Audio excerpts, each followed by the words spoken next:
Good morning, students. I hope you all have seen part 1 of chapter 6 World after 1945, and now in part 2 we are going to discuss about the world distributed among army groups. There was a conflict of ideologies and how there was a need for establishing military alliances. Let us discuss this part. The world distributed among army groups. See, one of the most important aspects of the conflicts of ideology was mutual distrust and sense of doubt on the intention of the rival groups. Owing to fear born out of mutual distrust and doubt, both the powers established their own military bases. See, there was a conflict of ideologies. Why? Because after the Second World War, the countries of the world mainly had two kinds of ideologies. That was the democratic and communist. See, America and Russia were the only two most powerful countries after the Second World War. And America followed democracy while Russia followed communism.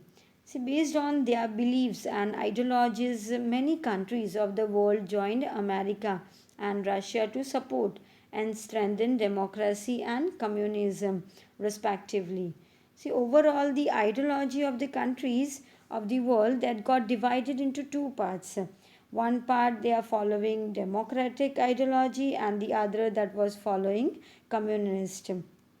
And in this, the situation led to conflicts of ideology, mutual distrust, and sense of doubt on the intention of rival groups.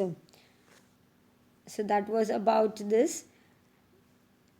Led and inspired by America, Western democratic countries of North Atlantic Ocean established a military organization, NATO, that is full form is North Atlantic Treaty Organization, in Europe in April 1949, and thereafter to protect southeastern countries from the onslaught of the Soviet Union communism.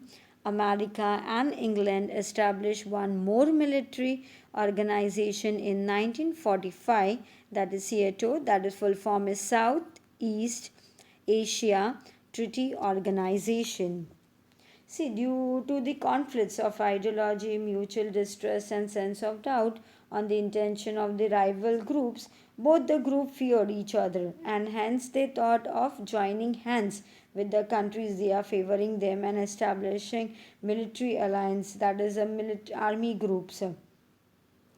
And the countries entering into military alliance used to assure the fighting in each other's favor in case of attack by a country of rival groups.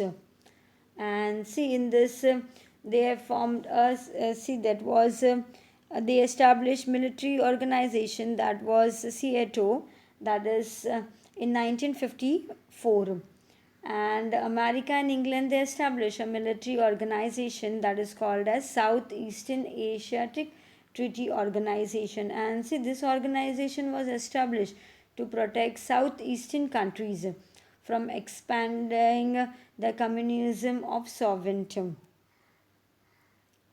Russia established a military organization named Warsaw Pact against SEATO military organization. One more military organization, CENTO, that is Central East North Treaty Organization, or Baghdad Treaty, was established in Middle Eastern countries under the leadership and inspiration of England. And here various Arab countries joined CENTO. Later on, America took over its leadership. See, CENTO, that is a Central Treaty Organization, was a military organization that established in the Middle East countries. And it was established under the leadership and inspiration of England. And various Arab countries, they also joined. And later on, America took over its leadership. And there was a Warsaw Pact Treaty to defend against the increasing influence of NATO and SEATO, that is Soviet Union, established a military organization for communist countries and named it Warsaw Pact Treaty. See, as a result, what happened? Military alliance, namely North Atlantic Treaty Organization, Southeastern Asiatic Treaty Organization, Central Treaty Organization, and Warsaw Pact, they took place. All this thing they took place. Now we will discuss about armaments, disarmaments, nuclear weapons creation, and its application. The Cold War, which was meant for the dominance over the world, gave rise to fierce competition among superpowers, and for the sake of dominance, armaments race was given high priority. America had used atom bombs for the first time on two cities of Japan, namely Hiroshima and Nagasaki, in the year 1945. See, the balance of the power that refers to the policy of the nation or the group of nation to protect itself against the rival nations by matching, that is balancing its power against its rival nation. The nation does this by expanding its power through armaments. See, the Cold War situation, which was emerged with the objective of gathering more and more power, that gave rise to the fierce competition among the superpowers. This way, America proved its supremacy. See, in this way, the America that proved its supremacy. Within next 4 years, the Soviet Union too proved its capacity of making atom bombs. See, in this way, the other two also formed. See, the Cold War, the situation that which emerged now, that was objective of gathering more and more power also. And see, under this competition and fear, the superpowers they aimed continuously developing new weapons and enlarging the military force. See, and armaments became their topmost priority. For example, what happened? America was the first country to use the atom bomb, and to prove its supremacy in the world, they threw these bombs on two major cities of Japan. They were Hiroshima and Nagasaki in the year 1945. See, within the next 4 years, what happened? The Soviet Union too proved its capacity of making atom bombs by conducting a nuclear test. And they have conducted the nuclear test in this way, making an atom bomb by conducting nuclear tests. And this what it created a balance of power, that is between the superpowers. America declared a blockade of the communist Cuba, which was on the southeastern east to defend Cuba against possible attack of America. The Soviet Union sent ship loaded with nuclear missiles in the Caribbean Sea. Both the superpowers threatened each other to use nuclear weapons, and the world was almost on the verge of nuclear war. And finally, the leaders of America and the Soviet Union had a talk on the hotline for the first time. See how the Cuba crisis was. As Cuba lies in to the southeast of America near Caribbean Sea, and America feared that the Soviet Union might launch nuclear missiles on America. So America declared a blockade of Cuba, which had a communist system of government. See, on the other hand, Soviet Union sent its ships loaded with nuclear missiles in the Caribbean Sea due to the fear of attack on Cuba by America. Thus, both the superpower threatens each other to use nuclear weapons. The Soviet Union decides to withdraw its ship, and America decides to curb nuclear missiles aimed towards Cuba. The whole episode is known as Cuba Crisis, and this episode is very important episode in the world politics. It begins communications between two superpowers. This incident is important towards the process of disarmament of nuclear weapons.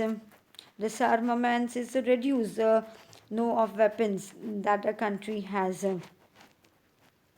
of nuclear weapons, the entire Cuba crisis is considered as the beginning of the end of the Cold War.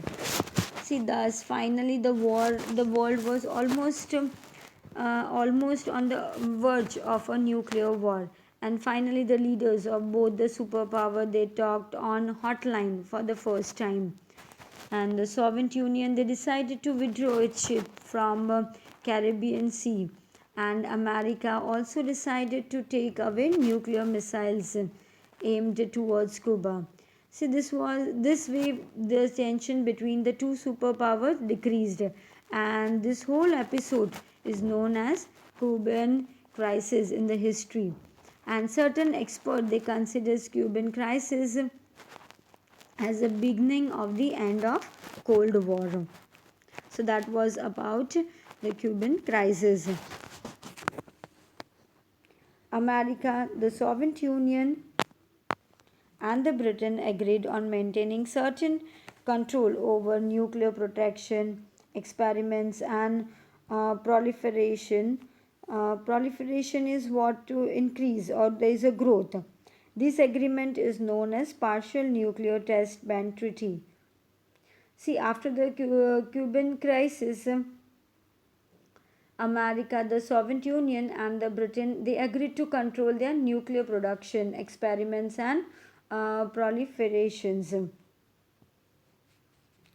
France, of course, refused to sign the treaty. China also conducted a nuclear test in the year 1969 and refused to sign the treaty. This treaty imposed ban on conducting a nuclear test in open atmosphere, and of course except communist China, the other four were already permanent members of United Nations Security Council, that is possessing veto power. See, the treaty that was signed with the above objectives and hence to slow down the arm race that is known as Partial Nuclear Test Ban Treaty. And this treaty imposed ban on conducting a nuclear test in open atmosphere. And in a long run, the treaty helped to end the Cold War. Apart from nuclear weapons and missiles, the superpowers have also developed chemical and biological weapons. These weapons of mass destruction called kill millions of people without damaging any materialistic wealth. People would die miserably while suffering from various diseases because of this lethal weapon. See, the France, in spite of being a member of Security Council, United Nations did not sign the treaty. And China, who followed the communist system of government, refused to sign the treaty. And further, it was also conducted a nuclear test in 1964. See, a part of the nuclear weapons, missiles, the superpowers, they possess a chemical and biological weapons also. And these are the weapons of mass destruction that can kill millions of people without damaging any materialistic wealth. And by using this weapon, people would die miserably while suffering from various diseases that was caused due to the release of toxic chemicals. And during this decade, many important far fetched changes took place in international politics. Owing to many reasons, the Cold War among superpowers also ended. So, the nuclear ban treaty helped in this concern. See, during this decades, what happened? Many important, far-fetching changes that has taken place in the international politics also, and many reasons. The Cold War among the superpower also ended, and so the nuclear ban treaty helped in it. And India has always welcomed this treaty, but it is always a supporter of disarmament. And see, they have welcome also, and they have always supported of what disarmament, and the world will be always in danger until the disarmament of lethal weapons is not done. See, all this thing was about the armaments, disarmaments, and nuclear weapons. I hope you have understood it.